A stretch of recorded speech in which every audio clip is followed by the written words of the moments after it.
Hi there. This video is a troubleshooting video because I actually recently had a friend over who had her own Balisong, and I was teaching her some of the basic tricks, and I saw her have some trouble, and I figured out some of the ways to explain some things. So I'm going to be talking about the double rollout and the thumb rollover, the fan, and the Chaplin. So probably none. I'll probably do it in the order of when I cover it in the videos. So first things first with the double rollout. This is actually really important, and it's a hard thing that it took a while for me to understand. But the Balisong essentially moves in two ways. The first way is pivotal. Obviously there are two pivots, and so if a Balisong is moving on the pivots, that is kind of the obvious way that you would expect. Here is all of this is pivotal movement. Now, the other way is rotational, where you are rotating the handles in some form or another. So this is pivotal, but this is rotational. This is rotational. So as you can see, I'm spinning the safe handle, and so now you'll see on the left side, it will switch between the bite handle and the blade being in front. So this is an ice pick opening where it is first a pivotal motion and then a rotational motion back into the pivotal motion. For the double rollout, you have a pivotal motion and then a rotational motion back to a pivotal motion. Other things with the double rollout that caught my friend was one, when you do the flick out, a lot of times she would accidentally do a full rotation. So this handle is still down. A full rotation brings you back to exactly where you were to begin with. You want to do a half rotation, so it's 180 degrees. This means that now you have a change, so when you flick it back, something different will happen, opposed to being in the position that you already were, and then if you do a full rotation, you flick it back, oops, you're still where you were. So a half rotation, so now that the blade is down and the bite handle is out, and then you flick it towards you. The other thing that caught her was when she was doing the closing, she was trying to reverse it. Doing the closing is the exact same motion. Sorry, I did the wrist pass opening.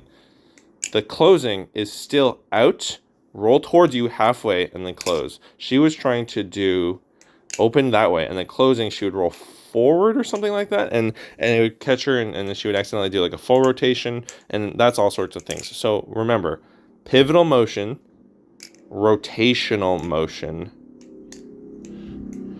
and when you're doing the double rollout, pivotal motion, 180 rotational motion, rolling your wrist towards you, and then flick out. To do the close, it's the exact same motion. Flick out, that's the pivotal motion. Rotational motion halfway through, so now the handle is down, and then flick out towards you. Chaplins. The Chaplin is, you want to make sure that when you're in the open position, you're having your wrist bent towards you like this, and you want to swing so that the blade and the handle are like against your index finger like this. Ideally, you want to be able to have it like this, where the index finger is, if you're right-handed, your safe handle is on the left side, the blade of the spine is against your finger on the right side, and then the bite side. And if you're able to, you want to try and slowly do a big, slow circle. If you're able to get from here, and you're able to do one rotation, sorry, I need to get that in camera. If you are able to get from here and then to do one rotation, that's good. That's good. Don't feel like you need to be able to do like a bunch in a row. You just need to first be able to do one rotation.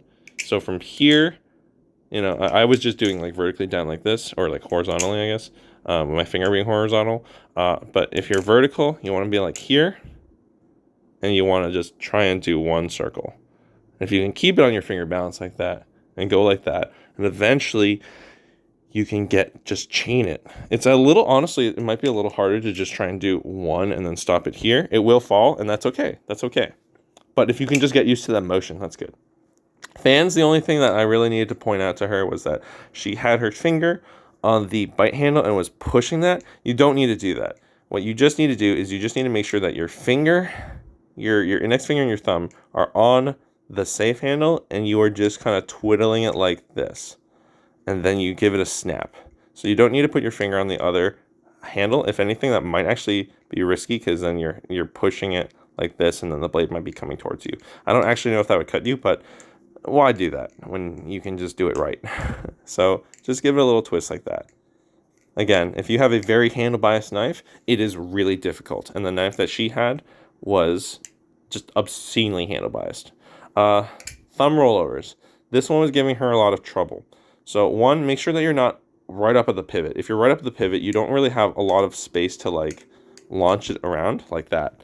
You want to make sure that you have at least a little bit, like, you know, if you're holding a pen, you're not going to be holding it right at the tip, right? You want to have it a little bit away, like half an inch or an inch or whatever. So that way, when you're rolling it, you have more space for it to actually go over your thumb. And actually, that's the next thing that's tricky. So here is, like, if you want to break it down even further. So being able to do the thumb rollover is one motion. But if you want to break it down, what you can do is you can just have it where you're holding the bite handle, and you just already have it like this, where you're pinching with your thumb on the back and your index finger on the channel. And you want the safe handle to be against your thumb like this. If you're using a live blade, be careful not to accidentally like flick it towards you like that. But you want to be like this. If you're holding it like here, just practice flicking it over your thumb like so, and catching the safe handle. You also want to make sure that you're catching the safe handle this way instead of this way. I noticed that a lot of times she would end up accidentally doing a rotational motion, and somehow the rotational motion ended up with it being a close. But this is 100% a pivotal motion. So it's hard for me to do single-handed slowly, but yeah, you just want the handle to go around like this, and once it's over your thumb, you're letting go of the bite handle, and you're catching the safe handle. I wish I could hold my other hand and show you, but yeah, that's the thing. So if you want to break it down further, just hold it here like this, and practice flipping it over like that. And if you are noticing that you're accidentally rolling it like this, you want to make sure that it's still with the bite side on top of the blade, opposed to the other way around. So to break it down further, you just hold it like here, and you flick it over like this just to catch it. And if you can catch it like this, you're golden. Again, these take time to learn, so don't fret. And eventually you can get it so that you, instead of breaking it down where you already have the blade already out here, you're just holding it like so, and able to flick it out like that. I didn't really know if there was anything to help her with aerials. But essentially, the last piece of advice, which was something that I did not expect to have to explain, make sure you're looking at your Balisong. She was trying to do it all tactily.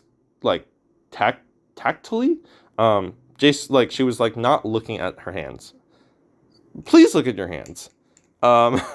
It might seem like an obvious thing, but also, like, I don't know, everyone's a different learner.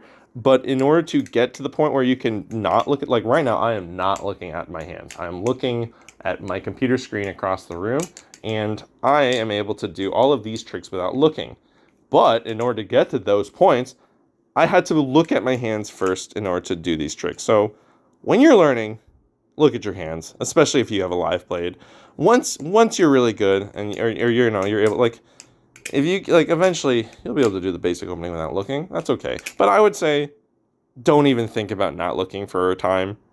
Look at your hands. I just need to hammer this point home. So hopefully this troubleshooting video helps.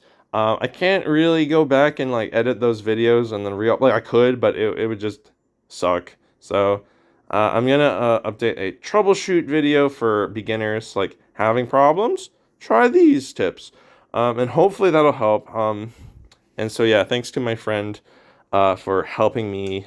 Well, I guess me helping her learn tricks helped me teach other people how to learn tricks. So we'll see. If she ever gets good enough to start to learn behind the 8-ball, maybe I'll do a troubleshoot video for that. So yeah, thanks. If you like these videos, like them, subscribe. I don't know if I'll do more tutorial videos, considering that I honestly don't feel comfortable doing like tutorials for tricks that I'm not good at, because You know, I think that makes sense. Share it with someone that you think is having a hard time. Yeah. Have a good one.